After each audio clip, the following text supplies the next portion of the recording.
I used to think the worst pain came from sharp words, but I learned it can come from a quiet smile. They pushed me out of moments that should have been mine, making me a stranger in my own son's life. Every glance, every polite sentence, was a thread pulling me further from the family table. But the day they needed me, I finally understood. I didn't have to fight for a seat that was already mine to take. Please subscribe my channel and like this video, and comment the name of your city, so I can see how far our stories are reaching. Hello, my name is Helen Carter, and I am 62 years old. I was sorting laundry when my phone lit up with Lauren's name. I stared at it for a breath, then answered. Hello. Hi, she said, light and bright. We're trying a new place tonight. Daniel thought you might like it. He did. I pressed the phone tighter to my ear. That's kind. He booked for 7:30, she said. Can you make it? I can, I said. Thank you for inviting me. Of course, she said. It'll be nice. Her voice softened like a blanket laid too carefully. See you there.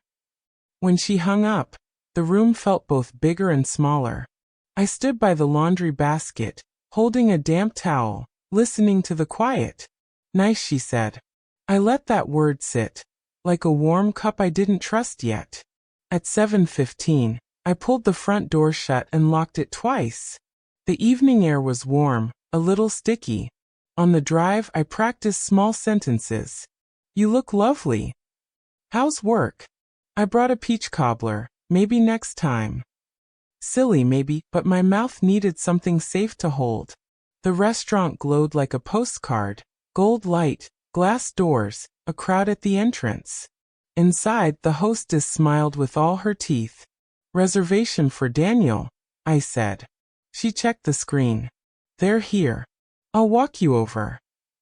I followed her through the soft noise of plates and the hush of big conversations. We turned the corner, and there they were. Daniel saw me first, stood halfway, then hugged me quickly. Hey, Mom.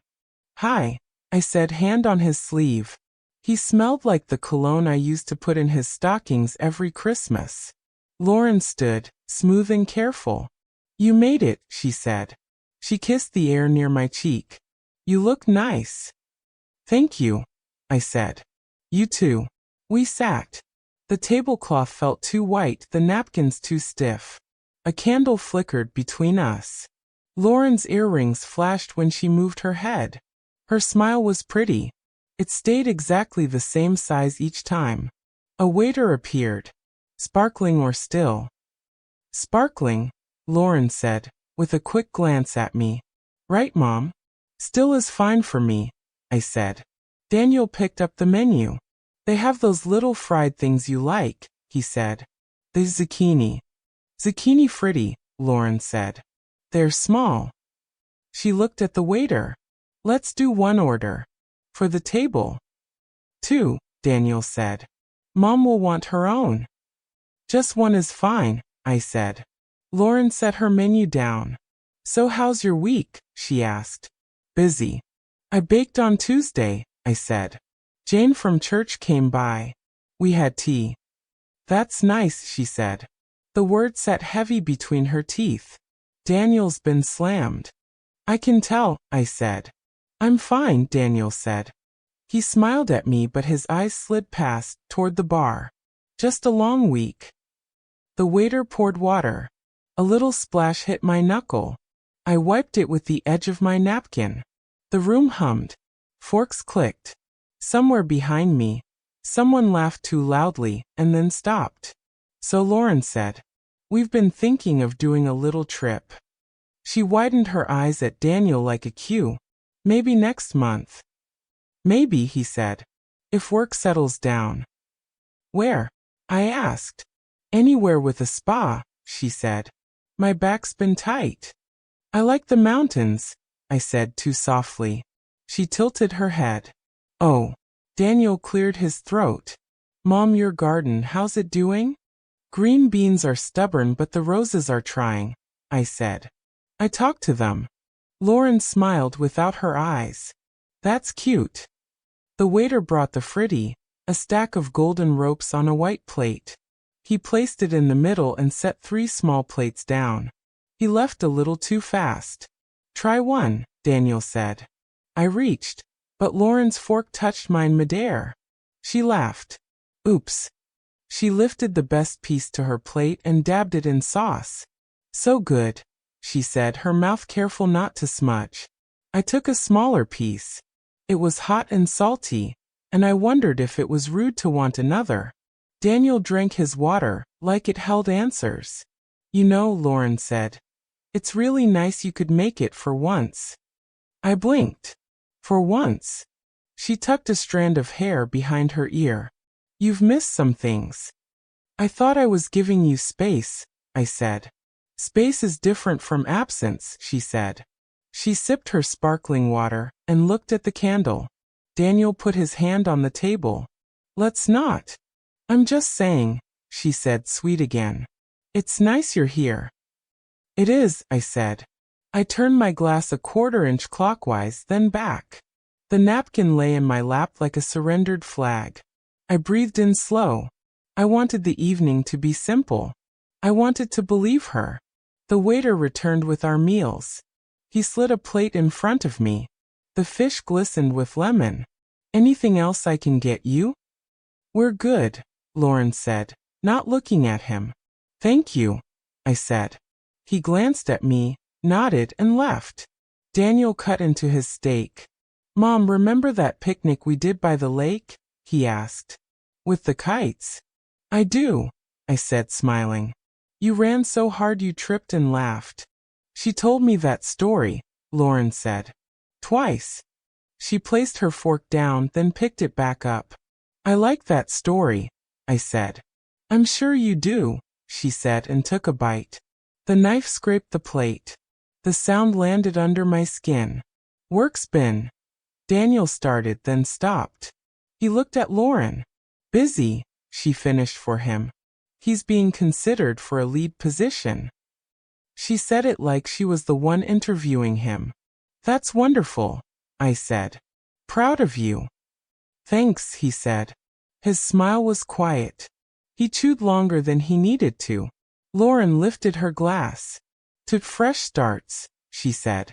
I lifted mine. To kindness, I said. She held my eyes for a beat. To keeping peace, she said. Her smile widened, then relaxed back to its original size. We ate. The fish flaked under my fork. Lemon stung my tongue. I wanted to tell Daniel I kept the kite sticks in a jar by my window. I wanted to ask Lauren what for once really meant. Instead I asked, how's your ankle now? Lauren blinked. My ankle? You twisted it last month, I said. At the market. Oh, she said. It's fine. She slid her plate 1/2 inch away, then pulled it back. Thanks for remembering. Of course, I said. I guess we all forget some things, she said. She wiped the corner of her mouth. The napkin left no mark. The conversation tilted and tilted back. We spoke about the weather like it had feelings. Daniel asked if I needed anything at the house. Lauren said the bread was too crusty. The waiter floated in, then out, like a quiet tide. I watched her hands. They moved with tiny control, like each motion was a note she intended to play. Dessert? She asked, bright again. They have a lemon tart everyone loves. I'm fine, I said. Maybe coffee? Decaf for you, she said, as if I had asked. It's late. Regular, I said. She looked up at the waiter. Decaf, she repeated, smiling. The waiter looked to me. Regular, please, I said. He nodded and wrote. Daniel rubbed his temple. It's not a big deal, he said, almost to himself. It's not, Lauren said, patting his hand. We're just taking care of things. I folded the edge of my napkin under my palm. My chest lifted and fell. I willed my face to stay soft. I willed the hope to stay standing. You know, Lauren said. It really is good you came. Her tone turned gentle. Family time is important, even when it's complicated. It is, I said. I mean, we always invite you, she added quickly. Sometimes you don't pick up. I pick up when I can, I said. I try to be careful. Careful can look like distance, she said. She smiled again, and that smile didn't touch anything above her mouth. But you're here now. I'm here, I said. The coffees came. The server set mine down, steam lifting in a small ghost. He put a tiny silver spoon on the saucer and a packet of sugar beside it. My hand shook a little as I tore it open. Daniel pushed his chair back slightly. Mom, do you want to see the new photos from the house? He asked. We repainted the living room. I'd love that, I said. Later, Lauren said. She sipped her water. We're eating. We're done, he said. Later, she repeated and pressed her napkin flat with 2 fingers. I swallowed the coffee. It was strong and a little bitter. I liked it that way. I felt each breath slide over the heat in my throat. I'm glad I came, I said, half to myself. Lauren leaned toward me, voice dropping to a whisper only I could catch. Glad you could make it for once. My hand tightened around the spoon. The candle popped. For one beat, the room went sharper. The silverware, the wine glasses, Daniel's watch ticking faintly. I hope we can keep this up, I said, very calm. Me too, she said and sat back. Her eyes stayed bright, fixed, waiting for something I couldn't yet name. I looked at my son. He looked at the table. I lifted my cup and took another slow sip. I decided to stay. I cut into the fish, the knife sliding clean through the flesh. The lemon glaze shimmered under the soft light. I'd just lifted a bite when Lauren's chair scraped the floor. You've never belonged here. Her voice tore through the clink of glasses and low chatter. For a second, I thought I'd misheard. But then she stood, grabbed my plate with both hands and flung it down. The porcelain exploded against the tile. Food splattering over my shoes, the smell of lemon and butter rising up sharp. I froze. My fork hovered in midair. Around us, the sound died. The hum of conversations, the soft music, gone. Heads turned.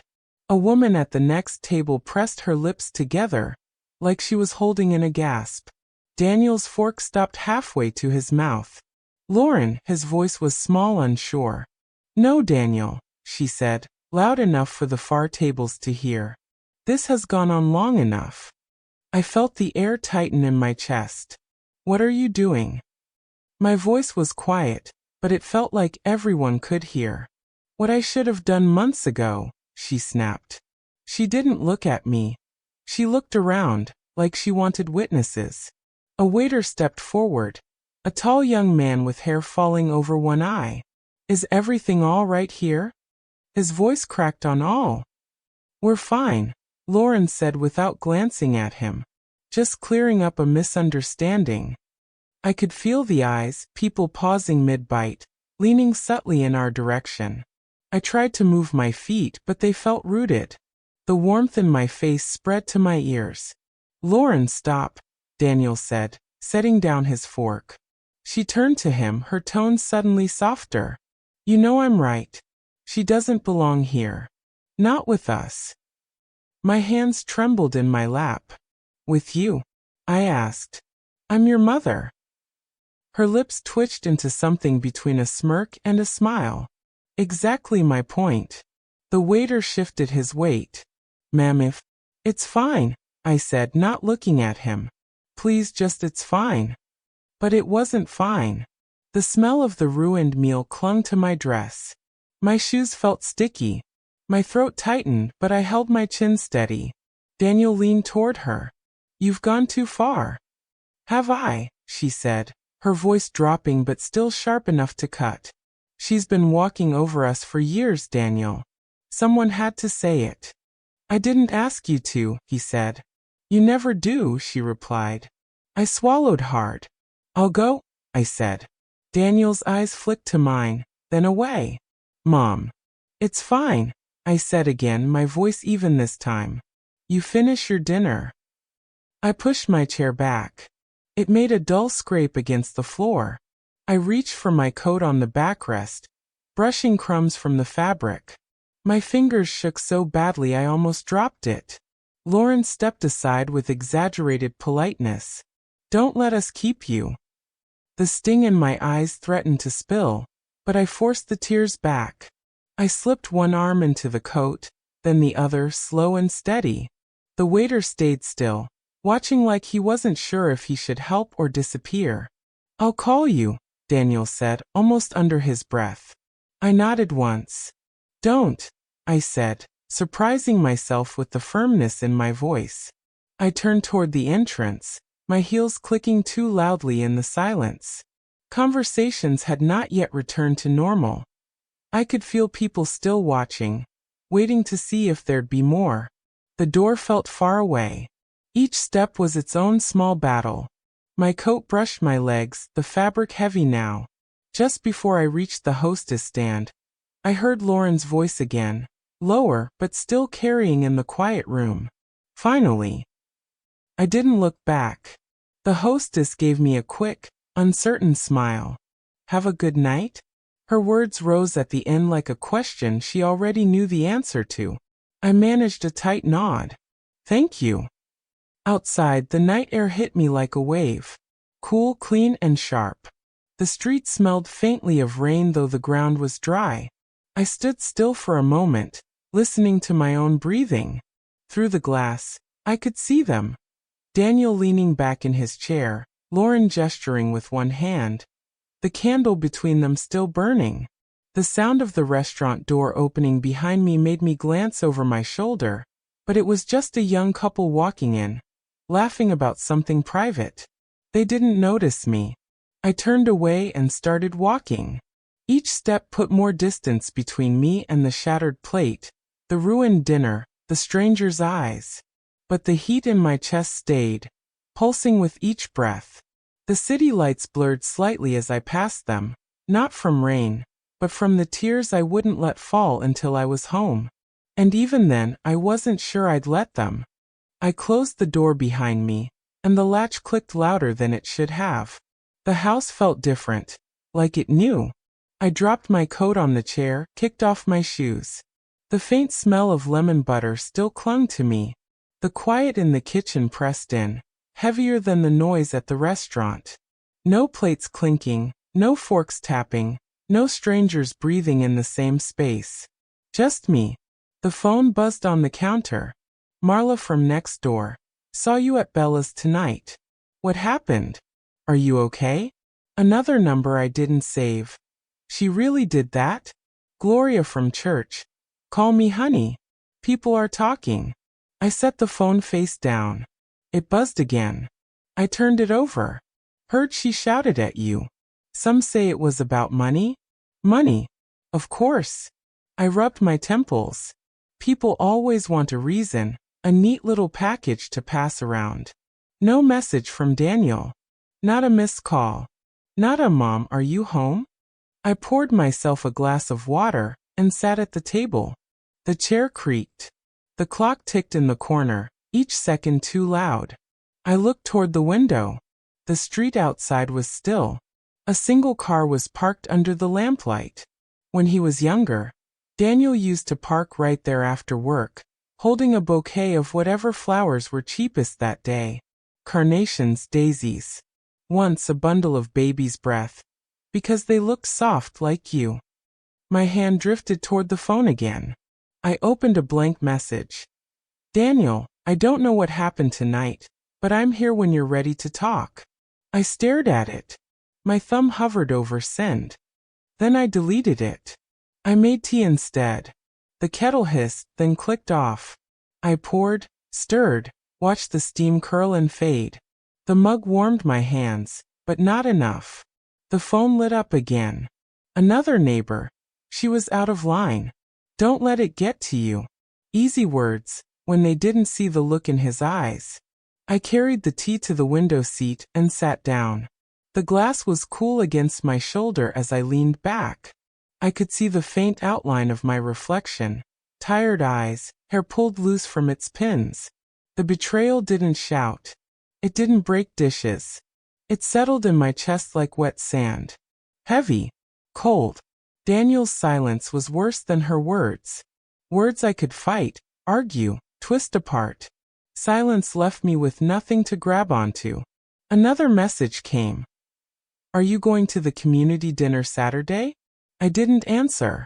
I took a slow sip of tea. If they didn't want me there, maybe I shouldn't be. Maybe I should give them exactly what they asked for. The idea was quiet, almost gentle. A clean space where I didn't force myself into places I wasn't wanted. The only question was, what would I do with the space they left behind? I set the mug down and pulled the curtains closed. The street light disappeared. The house was dark now, and so was I. I was standing in front of the cereal boxes, staring at the wall of colors without really seeing them. When I heard my name, Margaret, I turned. It was Helen from church, her cart half full with paper towels and canned soup. She smiled, but her eyes darted sideways, like she was checking to make sure no one else was listening. Hi, Helen, I said. She took a step closer, lowering her voice. I wasn't going to say anything, but I heard about what happened. I frowned. What happened? Her lips pressed together for a moment, like she was weighing something. The scene. At the dinner. My chest tightened. What scene? Well. She leaned in, the smell of her floral perfume pressing against me. Someone said it was about money. That you were. She hesitated, glancing down at her cart. Being a bit controlling. With Daniel and Lauren. The words felt like someone had poured cold water down my back. Controlling. Helen's voice dropped even further. She said you've been interfering in their marriage. Meddling. I gripped the handle of my cart. She told you that. Helen shifted uncomfortably. Not to me directly. You know how these things travel. I just thought you should know what people are hearing. I forced a small smile, though my throat was burning. Thanks, Helen. I appreciate it. She patted my arm lightly, almost pityingly. I'm sure it's just a misunderstanding. These things always get blown out of proportion. Then she wheeled her cart away, humming to herself. I stood there for a moment, the words circling in my head like gnats. Controlling. Meddling. That's what she was saying about me. Not just in private. Out here, where it could seep into every ear, twist into every smile I'd get at church on Sunday. I turned down the next aisle, my mind racing. Every conversation I'd had with Lauren replayed itself in fragments. Her polite tone, her careful pauses. I had tried to be gentle, to respect their space. And now she was painting me as some manipulator? And then I saw her. At the far end of the aisle, near the checkout, Lauren stood at the register, a small basket in her hand. She was talking to the cashier, laughing, her hand brushing the air like she was telling a light joke. Her smile was wide, warm, like she had nothing but kindness in her heart. Then she looked up and spotted me. Her eyes lit up, as if we were just two friendly faces bumping into each other. She lifted her hand and waved. It was the same wave she gave at church, the same wave she'd probably give at a family barbecue. The one that said, "We're all fine here, aren't we?" My stomach churned. I nodded once and kept walking, my cartwheels squeaking against the linoleum. I could feel her gaze lingering, that sweet little performance for whoever might be watching. As I passed the baking aisle, I slowed just enough to glance back. She was still smiling, bagging her groceries herself like she always did, efficient, self-sufficient, and in complete control of the scene. I turned away quickly, my chest tightening. This wasn't just about dislike. If it were, she could have ignored me, kept her head down. But no, she waved. She smiled. She made sure the world saw her as the pleasant one, the innocent one. And me? The story had already been planted. Controlling. Meddling. I gripped the cart handle until my fingers ached. A part of me wanted to march over there, demand she tell me why. Ask her what I had done to deserve this. But another part, the part that had been humiliated before, kept me moving. Near the dairy section, I stopped to catch my breath. The hum of the refrigerators filled the space around me. I stared at the rows of milk cartons, my reflection faintly visible in the glass. I didn't look controlling. I looked tired. Still, her voice, imagined in my head, was calm and measured. She means well, but she's always trying to run things. We can't live like that. It was the kind of statement that sounded reasonable, harmless even, but could stain someone's name forever. I thought about Helen again, about the way she'd leaned in, like she was delivering bad news, but also enjoying the closeness of gossip. People loved stories like that. They liked to believe the trouble came from the person who couldn't defend themselves without looking guilty. I picked up a carton of milk, set it in my cart, and made my way toward the checkout. At the end of the frozen foods section, our paths crossed again. She was leaving, her little paper bag in her arm. "Margaret," she called, her voice light and friendly. "How are you?" I stopped. "Fine," I said flatly. She tilted her head. "Haven't seen you in a while.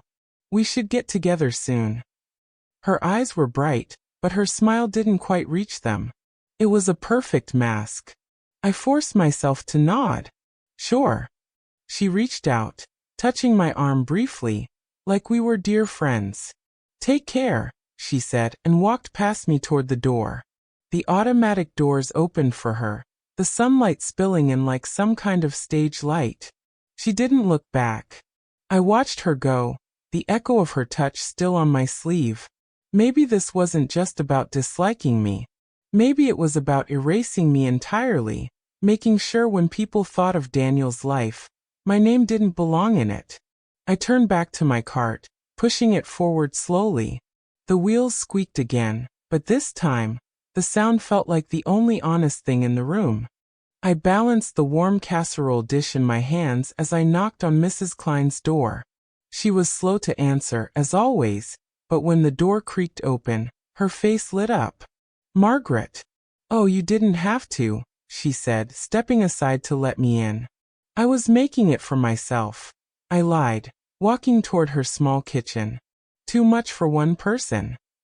She waved a hand like she didn't believe me but was happy to accept. The air smelled faintly of peppermint tea and mothballs. "Just set it there, dear," she said, pointing to the counter. I was about to place the dish down when I saw it. An open envelope beside her sugar jar.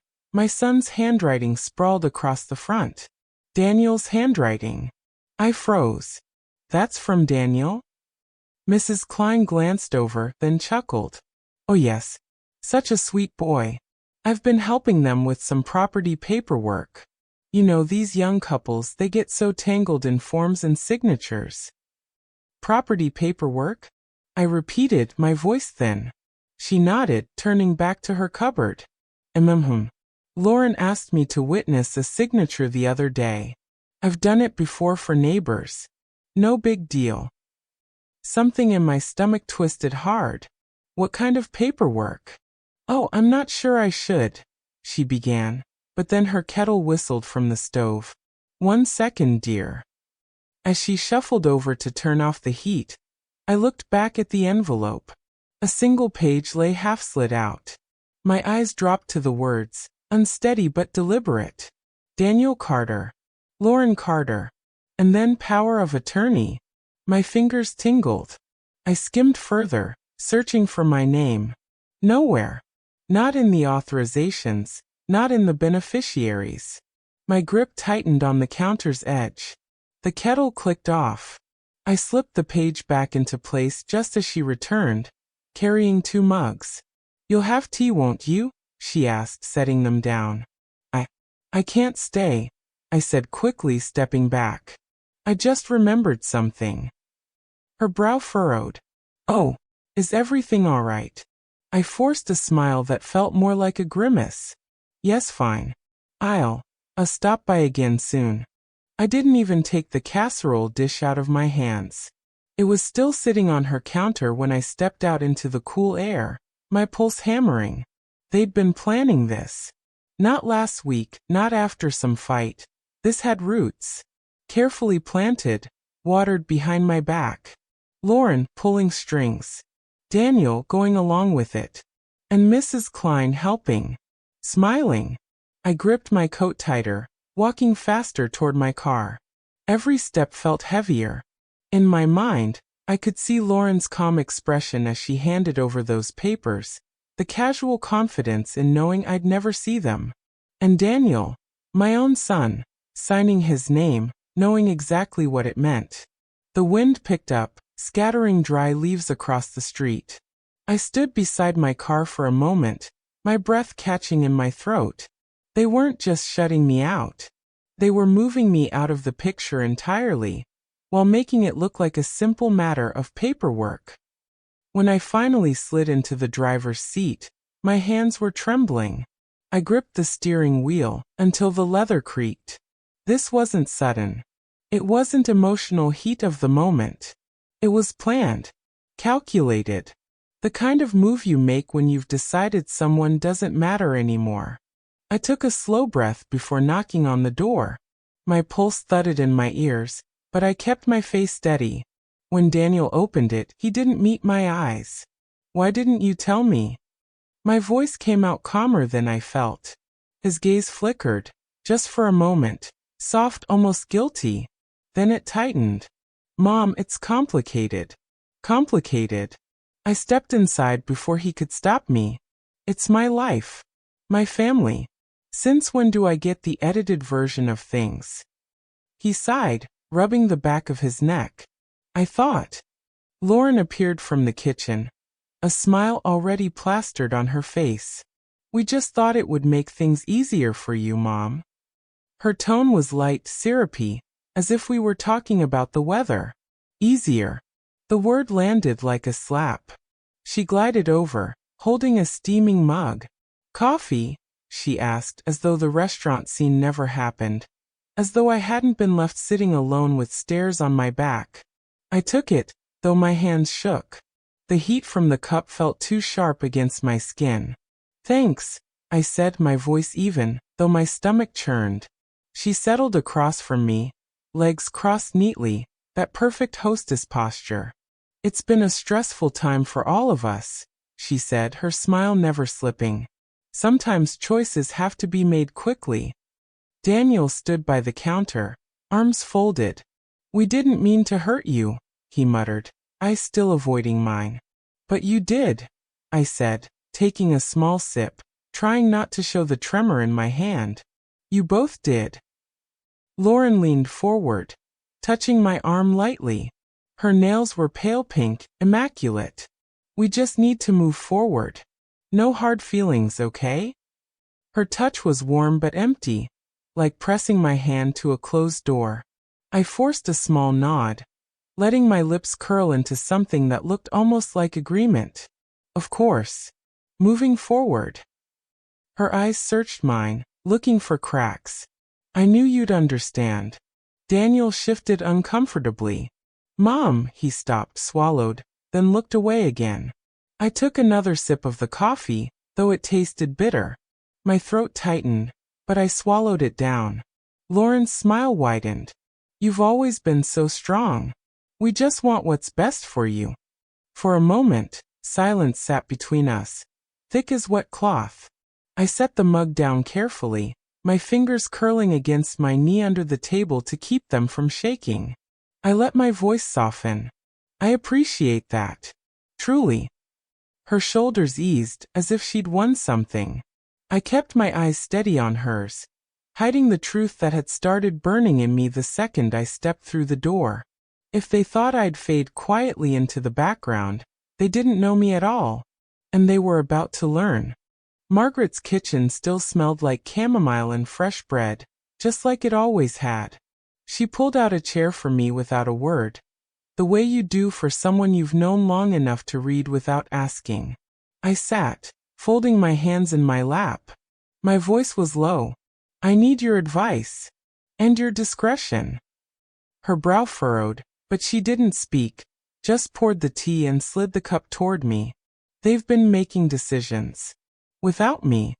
I let the words fall slow, careful. Daniel. Lauren. Things I should know about. Things they think I'm too fragile to handle. Margaret's eyes stayed on mine, calm but sharp. I don't want a scene, I said. I don't want shouting matches in restaurants. I want control. Quietly.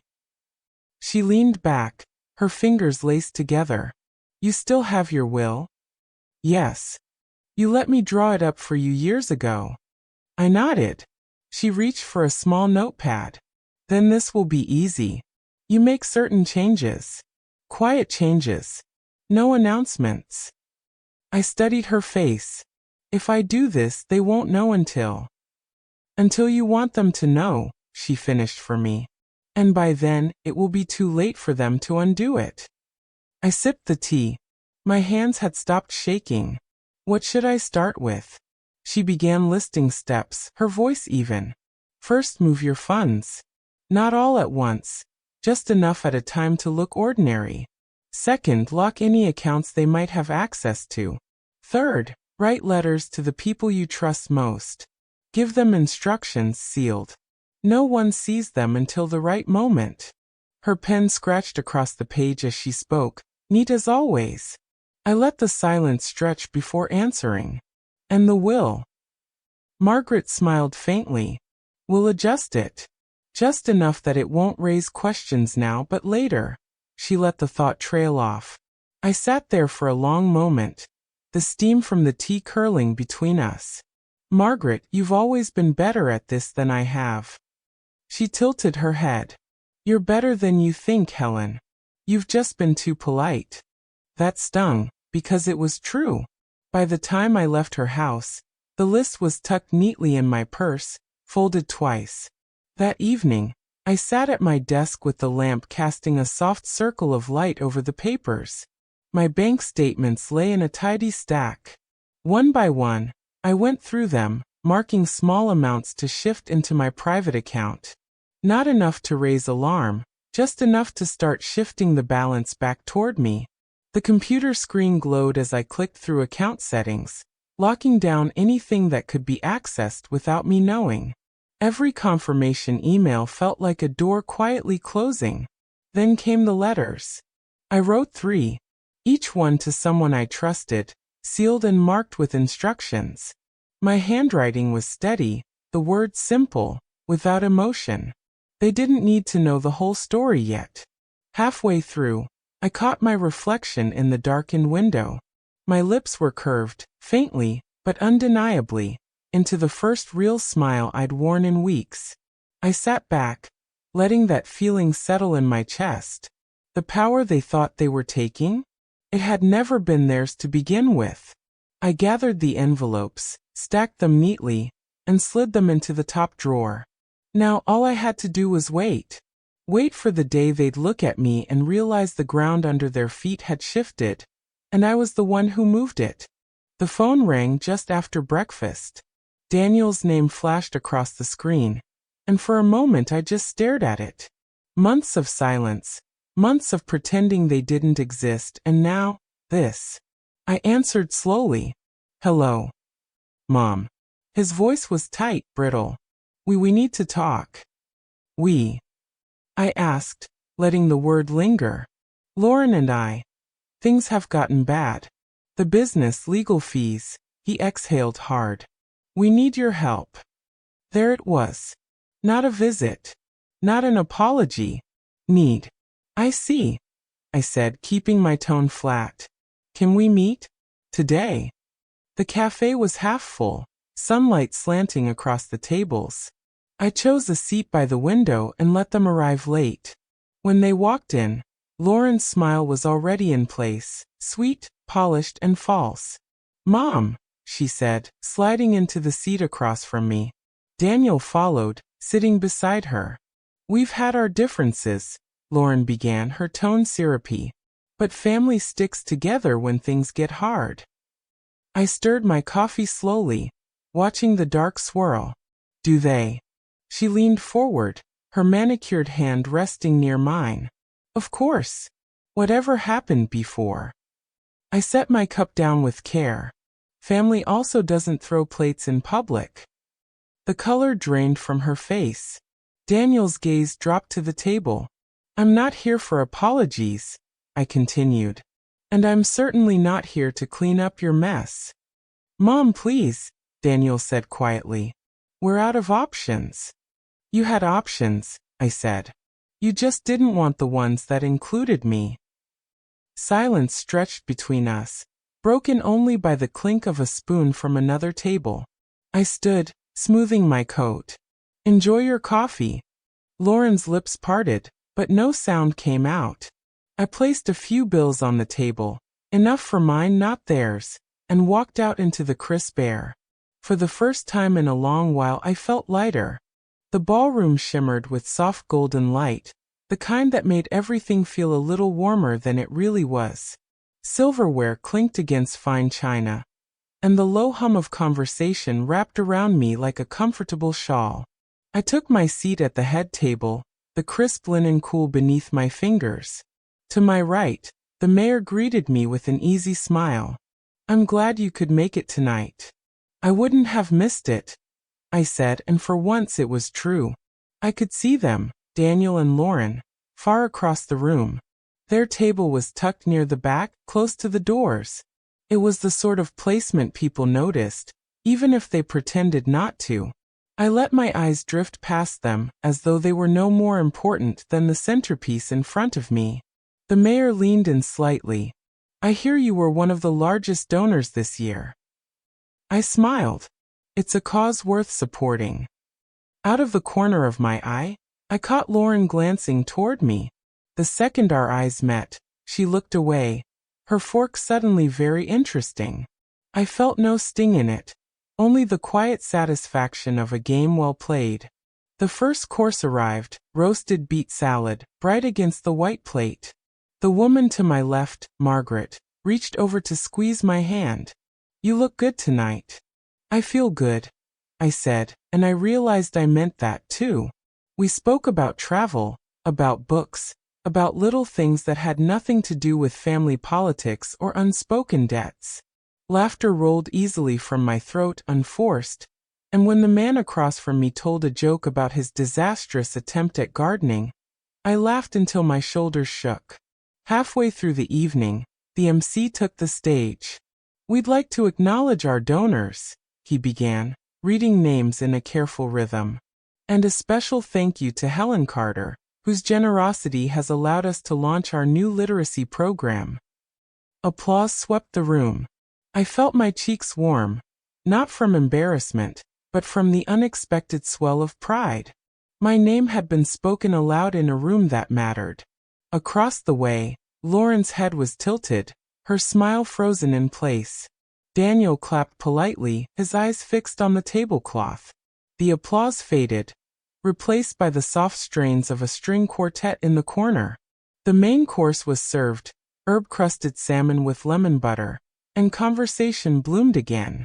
I found myself leaning toward the mayor, telling him about a small library in my neighborhood, and the joy it brought to the children there. His eyes lit up, and he asked if I'd join a planning committee. I'd be honored, I said. And I was. When dessert arrived, tiny chocolate tarts dusted with powdered sugar, I caught sight of Daniel standing. For a brief second, I thought he might cross the room. But he didn't. He simply adjusted his jacket and sat back down, his shoulders tense. The music swelled. Glasses clinked. I turned away from their table completely, focusing on the people who were looking at me, not the ones avoiding my gaze. As coffee was poured, Margaret leaned close again. You've come a long way since that night. I smiled, feeling the truth settle deep in my bones. Yes, and I'm not going back. The air in the room felt different now, lighter, as if the walls themselves had shifted to make space for me. Not because I'd been invited, not because someone decided I belonged, but because I'd claimed my place. Far across the room, they sat together, their table dim compared to the warm glow of mine. They may never want me at theirs again. And it didn't matter. I had my own now, and it was full.